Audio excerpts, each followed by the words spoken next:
Welcome to the NFL Coast to Coast podcast brought to you by thelines.com, now known as lineups.com, making that change officially this season. So we are going to be moving forward with plenty of good content there on lineups.com. Make sure you're checking it out. Nate, Josh, we're back. It's week one. We're going to be doing things like we always do, bringing you picks. Got about 6 of them, 3 each that we're going to be bringing you each Friday here as we get these videos out to you guys. But we're also going to be using NFL DraftKings Pick6. So we're going to be talking about that once again. We have plenty of good content already up on YouTube with the videos showing you guys how to use the platform. We're going to get into some of that here and show some of the graphics that we've made to get those picks out to you as well.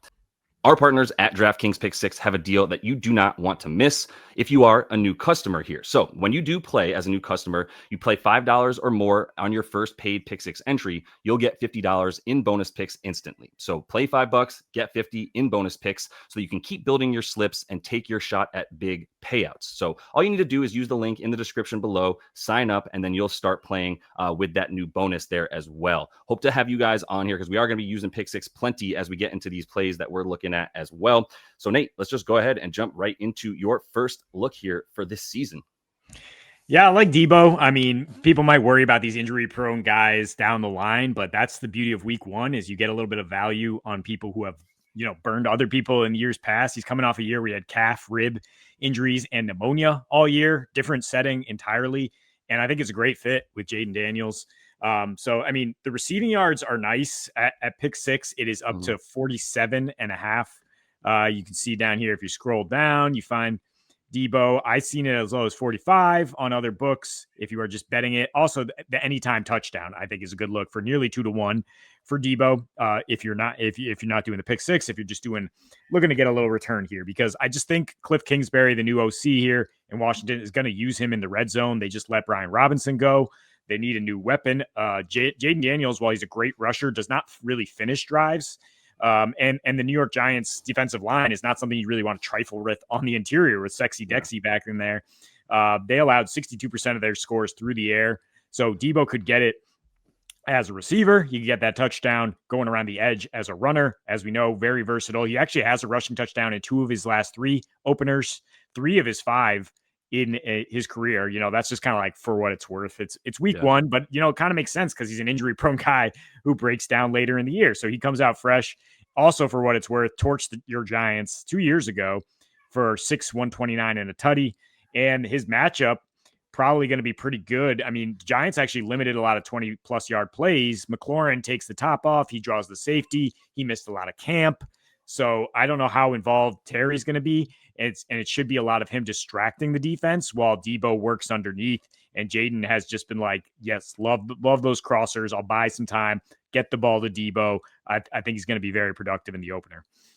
100%. Yeah, I agree entirely. Like, look, the first thing we saw about Deebo in the offseason was him looking slower than normal in a preseason game where I'm confident they were like, please don't full sprint on the first route that you run with us this preseason, and he did not. So not worried about that in that sense. And you saw them use Terry in the way that teams would want to use Deebo a lot last season when they probably wanted to have Terry running those further and longer routes, right? That you end up seeing Jaden Daniels bombing it out to him, but there were plenty of times where they'd keep him close because they didn't really have an underneath receiver that could play in that role. Enter Deebo. I think he's in a really good spot to do that. I wouldn't be the least bit surprised, like you said, to see maybe some end arounds and things of that nature as well for him. So I'm going to get into my first look here with Braelon Allen, who might be seen as the backup in New York moving forward, but I don't know if he will be very long. There is a lot of scuttlebutt about Braelon sort of leading that 3-headed monster that we're going to see as Breece Hall sort of took a step back last season. For all those who drafted him in the top 5 in your fantasy leagues, know that well. And so for Breece this season, I don't think the expectations are any higher. So enter Braelon Allen. I like the Russian receiving. You can still get that right now on most of the pick'ems. You obviously get it here on DraftKings Pick6, which is really where you want it. I imagine he's going to continue to get more lines as we get closer to Sunday. He doesn't have Russian receiving available necessarily just yet, but rushing should be there pretty much now or soon. All that, like I said, most of the news coming out of New York is that it's at the very least a 3-headed monster, and then Allen's actually starting to be predicted as the guy to emerge as the primary ball handler. So the thing with him is really just how raw he is. Like, there's no question that he is the most physically talented of the backs that this team has. It's just going to be a matter of if he can get the looks, right? And he got them, in fact, in the middle of games where he was the backup, he still ended up out carrying, out touching Breece Hall in a few games in the middle of that season, in the middle of the season last year, around weeks like 10 through 14. And I would expect a lot of that to continue. There's nothing in the matchup here for the Steelers defense that's projected to be a top 3 to 5 defense in the league. I don't have anything for you that's like, here's a weak point for them, but they're probably going to continue to run the ball as the Jets will do now with Fields in there. They're going to look a lot more like the Bears when they would run with Fields back there, and their running backs were a big beneficiaries of that because of the fact that you're so concerned with the quarterback. I wouldn't be surprised to see the Jets in the top 3 in rush attempts this season and finishing near the top of the league in rushing yards as well. So I do like everything for Braelon Allen in this one. Yeah, I mean, Breece Hall definitely not stock up. I mean, everything's indicating this is going to be a very run-heavy offense, and it's going to be a committee. And yeah, Aaron Glenn just wants to pound that rock. So Braelon Allen going to be involved, even if Breece Hall is pretty productive. Yeah. I think they're going to try to run straight up the middle and negate those Steelers edge rushers here in what should be kind of a black and blue matchup for starters. I've got our under here. It's actually Bucky. I know, fan favorite. Everybody loves Bucky, but under 70.5 rushing yards. I mean, part of this cap is just saying that I think the Falcons, it's wrong team favored here. Falcons at home against a very injured Bucs offense that's missing Tristan Wirfs, maybe the best left tackle in football. Definitely going to hurt your rushing attack. Also missing 2 starting receivers, and maybe K. Dotton as well. And that's all not going to go too well for your run game, because now Atlanta, who just drafted up 4 run stoppers, is going to be able to sell out against Bucky. They, for what it's worth, first half of the season held him to 49 yards in both times. We know he wasn't the workhorse yet at that point, but Rachaad White has looked like he's going to be a go here, so at least going to siphon a few snaps away from Bucky. I mean, it's just kind of like a situation where the value is the number is so high because of how strong he finished last year. But I mean, projection is 62 rush yards for our model, right? Average prop was 47.5 last year. Now we're looking at 70 against really what was an average run defense, but I think is going to be better. The wide 9 scheme does kind of force you inside, and Bucky is much better outside the tackles. They picked up Leonard Floyd, nice, strong for that 3-4 technique on the DN there. And yeah, Wirf's backup is Charlie Heck, who, you go from a 94 PFF grade to 41 at that left tackle position. It's just not going to go well. So Atlanta plus 115 right now. I'm hitting that as just like straight up money line. I mean, and then if you project how the game flow is going to go, I don't think Bucky's going to be carrying it as much in the second half if they are losing. Yeah, that would be my fear in general for anybody on the Bucs, thinking from a fantasy perspective as well, which there's like, oh man, regression just seems so likely for so many of these Buccaneers players, including Buck E. Irving. So I can totally see that being a part of it. And like you said, the game script would come into play majorly here if we see, second year quarterback Penix doing his thing for this team and looking a lot better than the last few years of quarterback play for this Falcons squad. I mean, they've had the weapons. Drake London has proven himself at this point. They've got 2 more receivers now, including Mooney, who I think is going to suit up for this one. And then Ray. There's plenty to like on the other side of the ball that just makes you go, yeah, I don't see Bucky just having like a 16, 17 carry game where they're just sort of giving him 5 or 6 of them in the end of the third and into the fourth quarter to try to run some clock down. Doesn't seem like that's going to be the game script for this one. So let me get into a rookie and talk about the exciting Travis Hunter here. You can get over 48.5 receiving yards. You can get 50 plus, right around like even money, minus 110 on some places here. But for the most part, you're going to want this at 48.5 here on Pick6 so that you can make sure that you're adding that to your slips. For Hunter here coming in, look, I think that there's a couple of things working in his favor. Obviously, Carolina, not known as a good defense, but and even though they are still not known as that, bottom 3 secondary, according to PFF overall. And last year, we know how bad they were overall as well. Second worst EPA, and that was only behind Jacksonville, who they're playing. But on the outside, not too bad at this point with J.C. Horn, Mike Jackson. That's going to be a lot more solid than the 5th rounder playing nickel for them, Wade Smith. Chow, right? I'm definitely saying it wrong. I didn't look up Chow beforehand, but we're going to go Chow.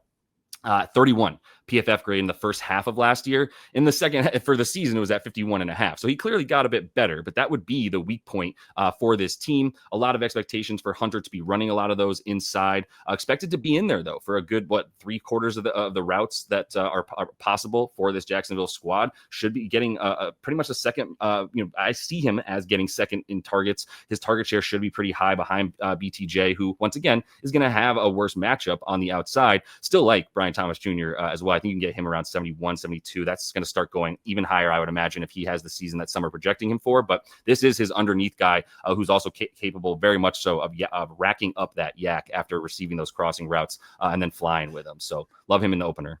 Yeah, going to be excited to see him deployed. I mean, you got to figure the Jags, after trading up for him, are going to use him as a wide receiver. They've said as much. They're not really blowing smoke because he's a backup corner on the depth chart. So it's not really a worry about, like, is he going to get offensive reps?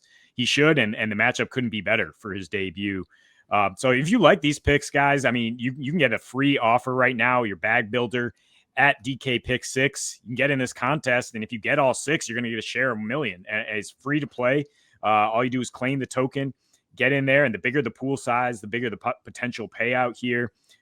Just get in that promo. And of course, just read all the disclaimers, make sure you know the rules. And if any gambler problem, you call 1-800-GAMBLER, check your state for those listings.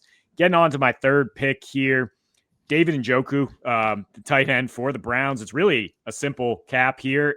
If Joe Flacco is playing, I want to target Njoku. He's actually at 50 on Pick6, and so maybe that's gone down a little bit at some other books. I mean, it's ranging from 47 to 50, but I still think he's good. I mean, just the number right here off the bat is 78 yards per game in 5 with Joe Flacco. It's that simple. It's 7.6 more fantasy points per game than any other quarterback he's played with, and he didn't even need Flacco to burn Cincy. Like, this is Cleveland at home versus Joe Burrow, the highest scoring offense potentially, one of the best quarterbacks you've ever seen last year in terms of a season, and an atrocious defense on the other side. So a great environment for some points to be scored. Since he had the worst safety play in the league last year, that's why they were second worst EPA against tight ends. It's not going to be much better now. And so with DTR and Deshaun Watson throwing him the ball, Njoku 71 yards per game against Cincy, 18 of 24 targets. So just getting fed. Jerry Jeudy was kind of shut down. Cincy's corners are a little better than their safeties. Their linebackers are atrocious in coverage. Their only good player, really, Trey Hendrickson, is disgruntled on that 1-year deal. So I just don't really see Flacco being under that much duress. But he's also just so immobile that all he can do is kind of like loft it over the middle, find those seams to his tight end, who's clearly one of his favorites. So let's just keep going with Njoku until we see somebody else starting for the Browns. Absolutely, man. Absolutely. This was a steal for me in my fantasy draft, talking about that again, because I think that's the underrated thing about him is it's almost like people weren't aware in my league that Njoku with Flacco is a different player entirely than obviously with Deshaun Watson or whoever else they were chucking out at QB in Cleveland. So yeah, it's Joe Flacco back in the sort of place where we all started to go, oh my God, Joe Flacco's back. Like, he's resurrected it again, back in Cleveland now. Then he goes to the Jets, blah, blah, blah. But happy to have him back here, thrown to my tight end and a guy that I think is going to have a big week 1 and we'll have a big season in general for them at tight end. So let's close it out with another rook, Cam Ward, rushing attempts here. And you can get this in some places for plus money, but we're going to take it 3.5 on Pick6 as well. About 12.5 rushing yards. Don't hate that if you do think he's going to get 4 attempts or more. But honestly, like, I would be going for almost like an alt attempt if you can get it in places before I went for too crazy on the yards, because I don't know how well he's going to do against this elite defense in Denver. Another one of the sort of expected top 5 defenses in the league. Once again, an absolute powerhouse last season. And that's really what this is about more than anything. Just the rook facing this elite defense in his first game. Probably not going to be as comfortable in the pocket, making reads, etc., especially against such a freaking good pass defense specifically. That's really what we're saying here. I mean, they're going to continue to get great push on the line for Denver, and that'll stop the run, but not to the outside, where we expect these rushing attempts to come in the form of pass plays that are broken down, right? And that's really what we're talking about. In college, he only had 8 rushing yards per game, but really he didn't have very many designed runs, right? I believe you were counting out like 6 total designed runs, mostly because it was all short yardage. average for him in that season. And so that's really not necessarily what we're talking about here. Might help at times, but he's probably going to be, if they do get close enough to get a 3rd and inches or right close to the goal line, this is a big body guy that you feel comfortable having dive forward as well to get you those attempts, which is why I like it so much. And really the scouting report on him is that he's a play extender, only scrambles when the pocket breaks down, but that's what we're expecting to happen here.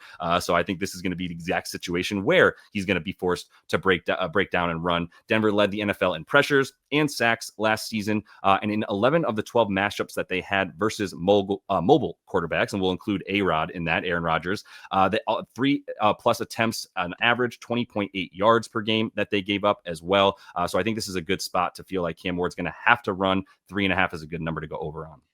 Yeah, this ain't Florida State, man. Like you've seen this from a lot of quarterbacks coming out of Power 4 conferences that were able to sit in the pocket, sling it around.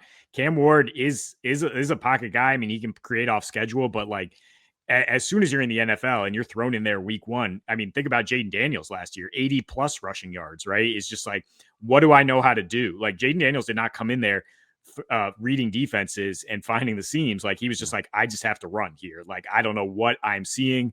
And now you go at Denver, like absolutely horrendous start for the kid. And so I think he's going to be on the run. This is like a great way to bet for success, but at the same time, while you're expecting it just to be a terrible situation. If you do, I mean, I don't think the attempts are up on Pick6. So if you do want this on Pick6, 13.5 rush yards is where we're at. And yeah, 11 of 12 guys got the attempts against Denver. They did a pretty good job limiting some yardage, but also gave up. Yeah, like Aaron Rodgers, you mentioned 20+ yards. Gardner Minshew once 22 yards. So you're just running from your life. You might eventually get a seam there and get the yardage. And it's got to be frustrating that you're like, I can't even pick up a 3rd and 4 through the air because this defense is glued. Their nickel is better than a lot of outside guys. So yeah, I think this is going to be a tough opening lesson here for the Rook in this opening matchup. But that is all the time we have for you guys in the first Pick6 video of the year. Appreciate you guys following along. We are going to be coming back every Friday with you, so make sure you are subscribed to the channel. Until we see you next, happy betting. Gambling problem? Call 1-800-GAMBLER. Help is available for problem gambling. Call 888-789-7777 or visit ccpg.org. CT. 18+, 19+, Alabama, Nebraska. 21+ Arizona, Massachusetts, Virginia. Valid only where Pick6 operates. cdkng.co/Pick6 states. Void in New York, Ontario, and where prohibited. Eligibility restrictions apply. 1 per new DraftKings customer. $5 plus first pick set to receive max. $50 issued as non-withdrawable bonus picks that expire in 14 days, 336 hours. Ends October 13th, 2025 at 11:59 p.m. Eastern Time. Terms: pick6.draftkings.com/promos. Sponsored by DraftKings. Gambling problem? Call 1-800-GAMBLER. Help is available for problem gambling. Call 888-789-7777 or visit ccpg.org. CT. 18+, 19+, Alabama, Nebraska. 21+ Arizona, Massachusetts, and Virginia. Valid only where Pick6 operates. cdkng.co/Pick6 states. Void in New York, Ontario, and where prohibited. Eligibility restrictions apply. Must click link to claim Bag Builder token. Token must be selected before placing free entry in Bag Builder contest. Entry must have 6 out of 6 correct picks to earn equal share of cash prize pool. Tokens are single use and expire September 8th at 8:15 p.m. Eastern Time. Max 6 tokens per customer. Earn additional tokens via link share with new Bag Builder entrants and linking Discord account with DraftKings. Ends September 8th, 2025 at 8:15 p.m. Eastern Time. Terms: pick6.draftkings.com/promos. Sponsored by DK.